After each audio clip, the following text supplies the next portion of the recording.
All right, it's my birthday, March 12th. It is 2026. I have not really written in like a year, and so I wanted to write something short and quick. And so I found a writing prompt. The story is not what the writing prompt is, but I will tell you what the writing prompt was that got me to spark the idea for the story. And it was a tired wizard cast a. No, I'm sorry, that's different. A hero pulls a legendary sword from a stone, but the sword immediately starts arguing with them about why they're the wrong person, which I thought was funny. That is not the story that I wound up with. Anyway, so it is a short story, but I wrote it all in one go in like the last hour and a half. I'm so happy that I finally wrote something in so long. So I'm just going to read you the story. And y'all let me know what you think. Should I publish it just as a short story with words? Or should I see if one of my friends that was an art teacher would actually like work with me on this, edit it to where it would work for a children's picture book, and then she could illustrate it for me, and then we just like split the profits on it. Because I really like this, and I literally did it in an hour and a half. I'm really proud of it. Anyway, so this is first go. It's all handwritten. So stream of consciousness, nothing's been altered. There's a couple crossed out words. That's all that's been changed. All right, so that's literally the whole story. Here's how my brain works. You ready for this? Okay. In the village of Elheim, a magical sword chose each leader. It knew with one touch who was just and who wanted power for selfish reasons.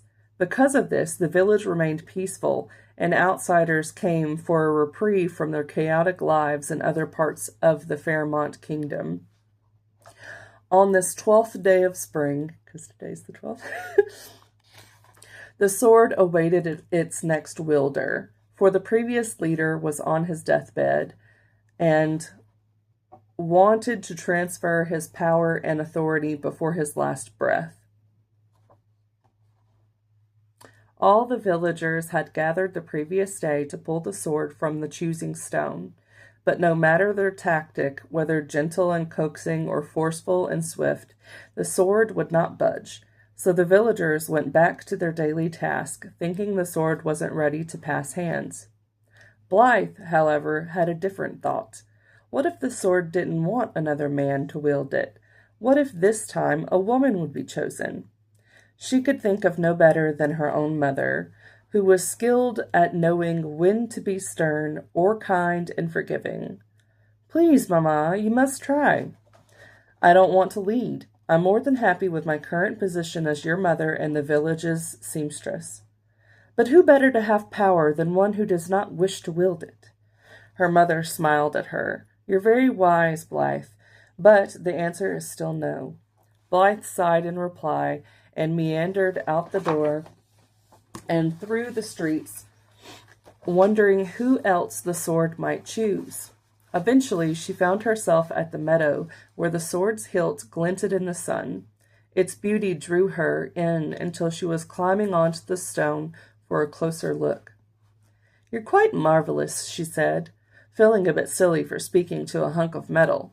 But it was magical, after all. Maybe it could understand her. And if it could, what was the harm in trying to befriend it?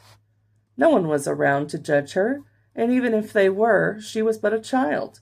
It wouldn't be all that odd. Others her age play-acted with wooden dolls and toy soldiers, giving them voices and moving them about with their hands. What sort of person would you choose if you had a mouth to name them? She waited for a response that didn't come. Is it true what others say, that you're not ready for a new wielder? Still nothing. I'd understand.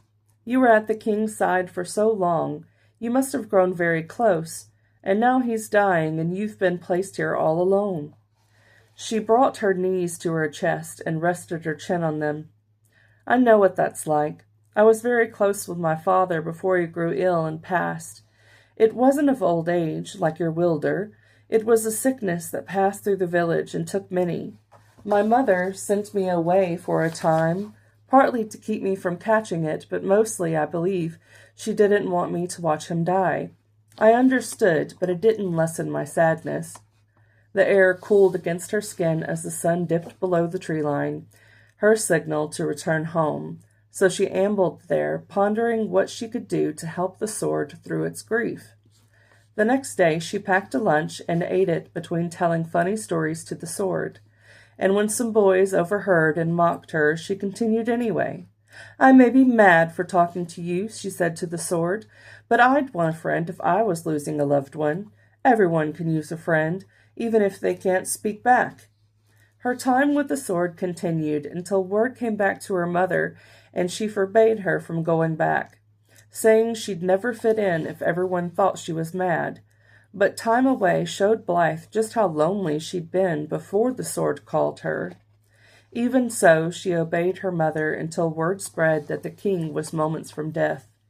Adrenaline pumped through her as she ran to the meadow. The time is near. I must take you to him. And since she couldn't remove the sword, she tried to push the stone instead. It was no use. She stood back, huffing and puffing from the exertion. I don't know what else to do. You should get to say goodbye. She climbed onto the stone once more and wept, hugging the hilt like a close friend. I wish I could pull you from this stone and take you to him. Then do. She startled, sitting back on her feet. Was that you or my own imagination? No reply. I'm only a child, she argued. I'm not big and strong like the king or wise and just like my mom. You wouldn't choose me. I'm unworthy. The sword began to shake and rumble with laughter. You, not strong? The girl who's still grieving her father had the strength to show compassion to a sword and tell funny stories in the face of ridicule? Not wise, and yet you thought to speak to me, though I never spoke back, and the truth of my abilities has only been known to those who've wielded me? Unworthy? Your thoughtfulness has come at your own expense, and yet you continued for days, granting me friendship with no request for my magic. You, my dear Blythe, are the most worthy of all of Elheim. You choose me? I do not force myself onto anyone. I believe you are to be my lifelong companion, but the choice to accept my invitation is literally in your hands alone. Her chest heaved with emotion. She was so young. No one would accept her as leader, but if the sword chose her, the least she could do was free it from the stone and let it have a final goodbye. And so she did. The end. So it's literally just like a short children's story. I really like it. So let me know what you think. I don't know if anyone else has the Elheim. It sounds familiar, and I don't know why. I think it just sounds like a Bible name, Elheim, for the place, and then Fairmont for the king. It's just the first thing that popped into my mind, so that's what I used. But anyway, yeah, let me know what you think, and what kind of pictures do you think would go really well with it.